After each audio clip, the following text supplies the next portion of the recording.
नमस्कार मित्रों, मैं डॉक्टर माधुरी डर से नमोदिता पुनः आज नए छंद लेकर के हम आपसे रूबरू हो रहे हैं। आपको पता है कि अब हम छंद पर प्रवेश कर चुके हैं। हमारी बुनियादी बातें जो हमको सिखाना था आपको सिखा चुके।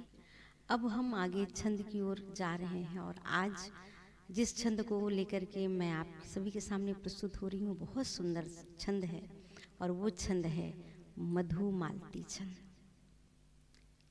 परिचय के रूप में आप जान लीजिए, ये मानव छंद के अंतर्गत में आता है। इनकी मात्रा 14, वर्ग भेद है 610, मापनी है इनका गुरु गुरु लघु गुरु गुरु गुरु लघु गुरु, मतलब 22-12 22-12 इसकी मापनी है। और 22-12 मतलब आप मात्रा गणना करेंगे तो 14-14 14 यति 14। याद रखें, इस बात पर हमेशा ध्यान दें कि इसमें 5वीं और 12वीं मात्रा लघु ही होगी। मात्रिक छंद के विधान से आप परिचित हैं। 2 को हम एक एक भी लिख सकते हैं और 2 भी लिख सकते हैं, है ना। 2 को हम उसको एक एक करके भी 2 बना सकते हैं और 2 भी लिख सकते हैं। ये मात्रिक छंद में छूट है। पदांत जाने कि कोई भी छंद में अगर पदांत है तो उस पदांत पर हमेशा आपका ध्यान केंद्रित रहना चाहिए कि इसका पदांत क्या है। तो पदांत है 1-2, मतलब लघु और गुरु रहेगा। लघु गुरु आपके इस छंद के पदांत में रहेगा। आज मैं जो मधुमालती छंद है उस पर एक बात और मैं आप सभी को बताना चाहूँगी कि 14 यति 14 14 यति 14 इसी में आपका पदांत रहेगा। यति के पहले और दूसरे चरण के पूर्ण विराम के पहले, इस पर ही आपका तुकांत रहेगा। 14 यति 14 की एक पंक्ति, इस तरीके से आप 4 पंक्ति लिखते हैं तो वह एक युग्म बन जाता है। आपको पता होना चाहिए कि यह हरि गीतिका छंद का आधा हिस्सा है। 22-12 22-12। मैं आज आप सभी को हमारे बिलासा छंद महालय के उत्कृष्ट साहित्यकार जो पटल क्रमांक 1 के पटल प्रमुख हैं, उनके सृजन की ओर आपको ध्यान देते हुए आगे बढ़ती हूँ। उनके जो कविता, उनके जो छंद है उस पर हम देखें। माँ शारदे अब ज्ञान दो, माँ दो मतलब गुरु, शारदे गुरु लघु गुरु। अब को 2 को लघु लघु किया गया है। अब 2 ज्ञान 2 2 1 2। तो इस तरीके से 22-12 22-12 का एक चरण ही होगा।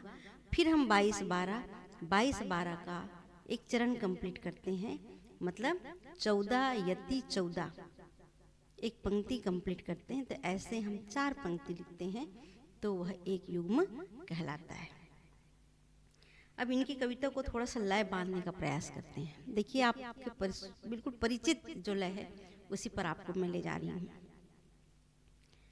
माँ शारदे अब ज्ञान दो, शुभ छंद का वरदान दो। 2 प्रेम की सद्भावना, पूरी करो मन कामना। मन छंद में ऐसा पगे, हर शब्द में जादू जगे। रस छंद में अतिरंजना, हो भाव की अभिव्यंजना। साधक भले जाए कहीं, सपने सदा जागे वहीं, नूतन सृजन विन्यास दो, इस लेखनी में प्यास दो। भाषा विभाषा ज्ञान से, संकल्प के सम्मान से,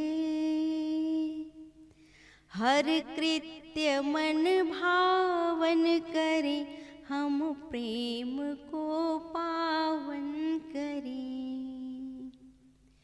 निज कंठ में बैठो सदा, स्वर ज्ञान दो माँ शारदा। भाषा सुभाषित प्रिय लगे, मन भावना कोमल जगे। हर शब्द का जब ज्ञान हो, संसार में यश गान हो। इस दास में संस्कार दे, त्रिविधा भरो माँ शारदे। त्रिविधा भरो माँ शारदे। बहुत सुंदर सृजन आदरणीय अशोक पटसारिया जी ने किया है और इनका उदाहरण मैं आप सभी के सामने प्रस्तुत की हूँ। आशा है आप मधुमालती छंद के मापनी के साथ में लेखनी आप बहुत सुंदर ढंग से करेंगे। बार बार सुनेंगे, अगर समझ नहीं आ रहा है तो इनकी मापनी क्या है और किस तरीक़े से इस छंद को बिठाया गया है मापनी पर। इन बातों को ध्यान में रखिए और मधुमालती छंद का सुंदर आप सृजन करें। इन्हीं आशाओं के साथ में आप सभी को बहुत बहुत बधाई। छंद सीखने के लिए आए हैं और आगे बढ़ रहे हैं, इसके लिए बहुत बहुत साधुवाद के साथ में सबको नमस्कार।